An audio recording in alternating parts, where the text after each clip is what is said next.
नमस्कार, कविता's किचन मध्ये तुमचं स्वागत आहे। तर आज मी बनवणार आहे मूग दाल कचोरी।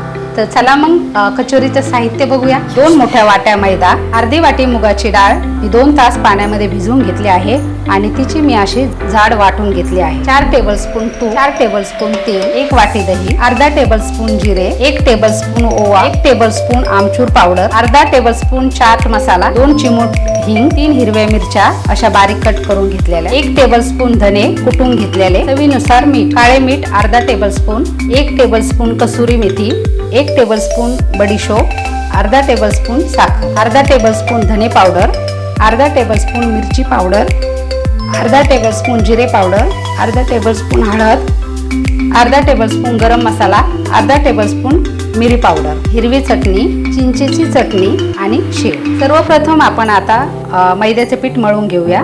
त्यासाठी एक ताटामध्ये मैदा टाकूया, तूप टाकूया। तूप मी थोडंसं गरम करून घेतलं आहे आणि त्याच्यात ओवा टाकूया। ओवा मी असा हातावर घेऊन थोडा चोळून टाकणार आहे, त्याच्यामुळे ओव्याचा जो फ्लेवर आहे तो पिठामध्ये चांगला उतरतो।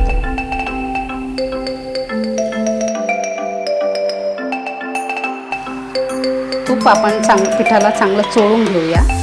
तूप आणि ओवा आणि मैदा सगळा एकजीव झाला पाहिजे। पिठाची अशी मूठ बसली म्हणजे आपलं पीठ आता चांगलं तूप पिठाला लागलं आहे।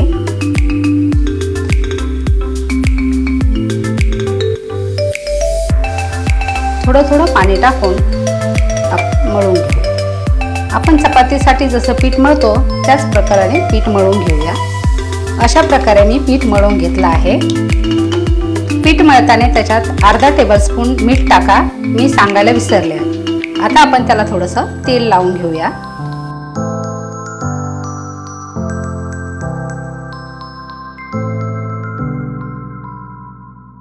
आणि 15 मिनिटं झाकून ठेवूया। आता आपण कचोरीचं सारण बनवून घेऊया।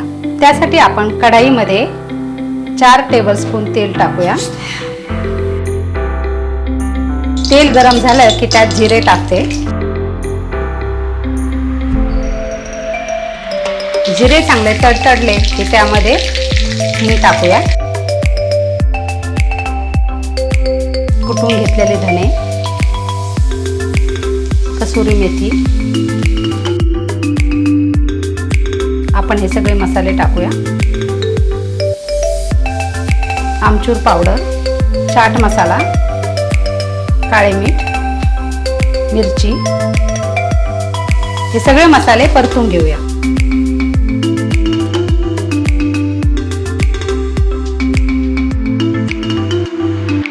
बारीक गॅसवर मसाले चांगले परतून घेऊया।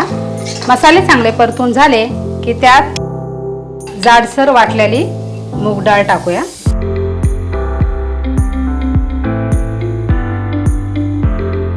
आणि हे चांगलं मिक्स करून घेऊया।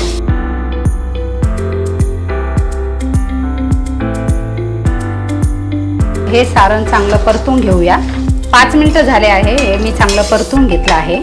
आता आपण याच्यामध्ये चवीनुसार मीठ टाकूया, मिक्स करून घेऊया आणि सगळ्यात शेवटी बडीशोप आणि साखर,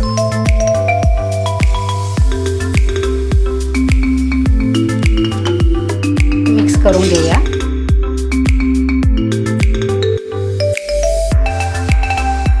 अशा पद्धतीने आपण हे कचोरीचं सारण तयार करून घेतलं आहे। आता आपण हे थंड करायला ठेवूया। पीठ मळून 15 मिनिटं झाले आहेत।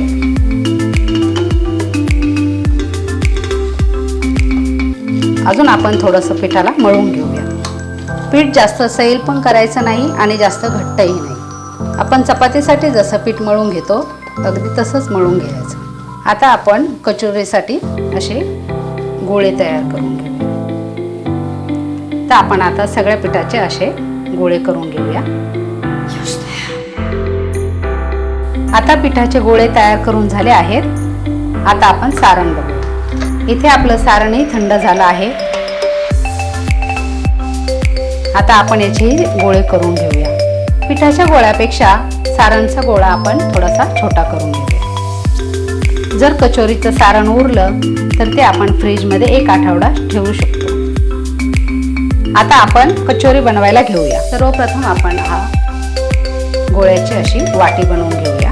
अंगठीच्या साहाय्याने कडेकडेने आपण थोडंसं पातळ करूया आणि मध्ये थोडंसं जाड ठेवू।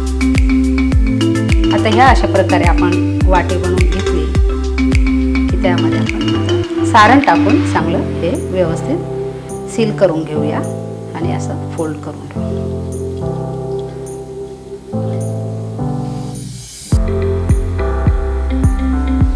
बोटाने दाबून सारण चांगलं पसरून घेऊया। थोडंसं पीठ टाकून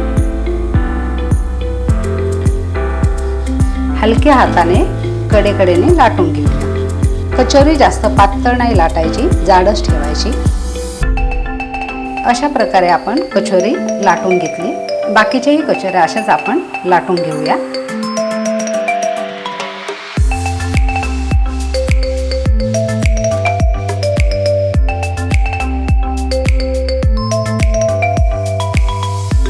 अशा प्रकारे आपण सगळ्या कचोऱ्या लाटून घेतल्या आहेत। आता आपण त्या तळायला घेऊया।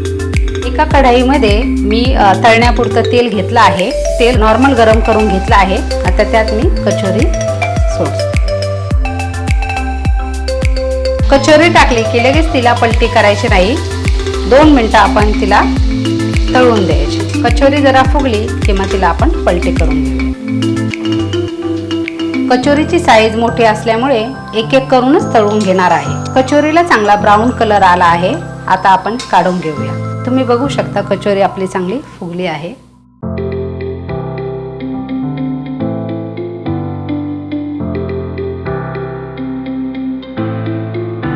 सगळ्या कचोऱ्या तळून झाल्या आहेत। चिंचेची गोड आंबट चटणी मी घरी तयार केली आहे आणि ही हिरवी चटणी ही मी घरीच तयार केली आहे। चिंचेच्या चटणीसाठी मी 1 वाटी चिंच आणि अर्धी वाटी गूळ घेतला होता।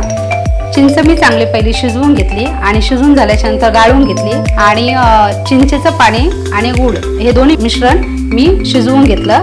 तर या अशा प्रकारे ही चटणी मी तयार केली आणि याच्यासाठी मी 1 वाटी कोथिंबीर, 1 वाटी पुदिना आणि 4-5 हिरव्या मिरच्या हे मिश्रण मी मिक्सरला वाटून घेतलं आणि तीही अशा प्रकारे मी ही चटणी करून घेतली। दही जर खूप आंबट असेल तर त्यात थोडीशी साखर टाकून मिक्स करून घ्या।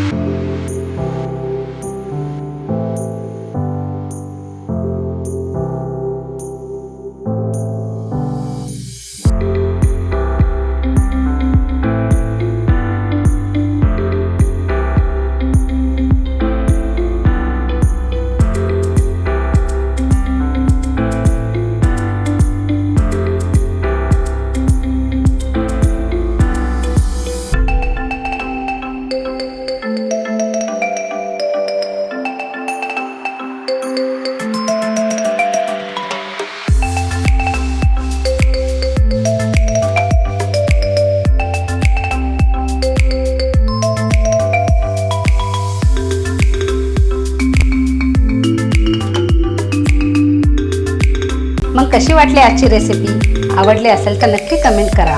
ह्या व्हिडिओला लाईक करा, शेअर करा। रेसिपीचं साहित्य मी डिस्क्रिप्शन बॉक्समध्ये दिले आहे, तिथे तुम्ही बघू शकता।